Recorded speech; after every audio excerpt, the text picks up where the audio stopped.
Railroad workers didn't just build tracks. They fought hunger, exhaustion, cold, heat, and danger every single day, and the only thing standing between survival and collapse was food. Before machines, before safety laws, before modern nutrition, these men depended on simple meals that quietly kept them alive.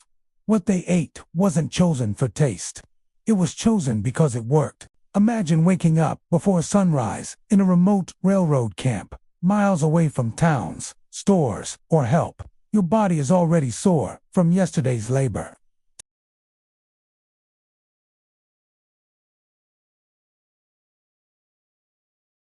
Calories weren't a number back then. They were life. Food had to survive long journeys, rough handling, and extreme weather. Fresh meat spoiled quickly. Vegetables were rare luxuries. What lasted were foods that could endure time, travel, and neglect. Salt pork became a backbone of survival. Thick slabs of pork preserved with heavy salt provided fat, energy, and flavor. It was greasy, tough, and often overwhelming, but it delivered strength. Fat was fuel, and fuel meant another day alive. Beans were just as important. Dried beans could be carried easily and stored for months. When cooked slowly over an open fire, they turned into thick, filling meals that warmed the body from the inside out. Beans provided protein, strength, and comfort in places where comfort barely existed.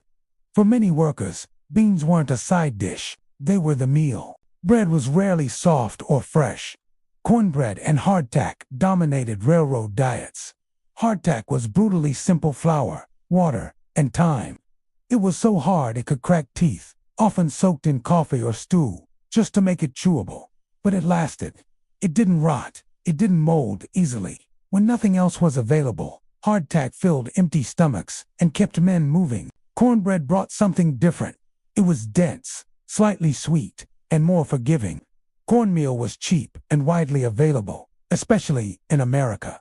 Cornbread could be baked in cast-iron pans over open fires, making it perfect for camps with limited tools. It became a comfort food long before it became a tradition. Coffee may have been the most important survival tool of all. Railroad workers drank it constantly. Hot, bitter, and strong, coffee kept them alert during dangerous tasks. It warmed frozen hands in winter and pushed exhausted bodies forward when fatigue became unbearable. Coffee wasn't a luxury, it was essential. Many workers would rather skip a meal than skip their coffee. Sugar, when available, was treated like treasure. Molasses and simple syrups added quick energy and improved morale. A spoonful of sweetness could change the mood of an entire camp. In a life defined by hardship, sugar was a rare reminder of pleasure. Railroad camps were melting pots of culture. Immigrant workers brought food traditions from Ireland, China, Italy, and Eastern Europe. Chinese railroad workers often relied on rice, dried vegetables, and tea. Their diets were lighter but carefully balanced, proving that survival didn't look the same for everyone. These food traditions quietly shaped American cuisine, even though history rarely acknowledges it. Cooking conditions were harsh. Meals were prepared outdoors, often in bad weather, with limited equipment. Large pots hung over fires, cooking stews that combined whatever ingredients were available. These stews were practically easy to share, easy to reheat, and capable of feeding many mouths at once. They became symbols of survival and community. Meals were eaten quickly. There was no time for long breaks.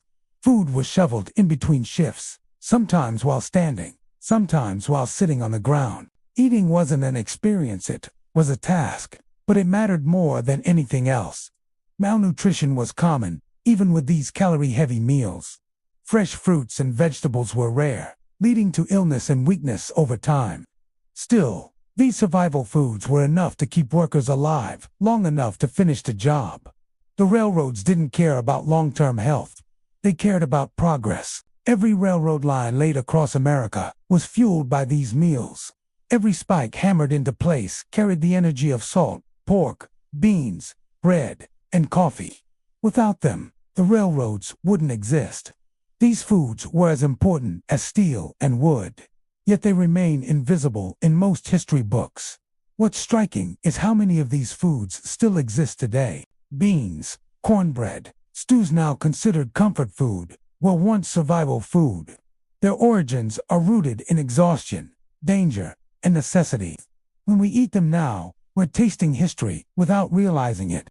Railroad workers didn't have nutrition labels or dietary advice. They learned through experience. If a meal kept them standing, it was good. If it failed, it disappeared. Survival shaped the menu. As the railroads expanded, food supply systems slowly improved. Mobile kitchens, better transport, and access to towns changed diets over time. But the early years were brutal. Food was survival in its purest form. These meals also created bonds. Sharing food in a harsh environment built trust and brotherhood. A pot of beans could bring together men from different countries, languages, and beliefs. In those moments, food wasn't just fuel, it was connection. The story of railroad food is the story of ordinary people doing extraordinary work with almost nothing. It's a reminder that history isn't only shaped by leaders and inventions, but by meals eaten in silence, far from cameras and applause. Today, we romanticize the railroads, the trains, the adventure, the expansion. But behind that romance is hunger, fatigue, and food chosen not for pleasure, but for survival. These meals kept railroad workers alive long enough to change a nation. If you've ever wondered how people survived before modern convenience, the answer often starts with what was on their plate. Simple, heavy, unforgettable.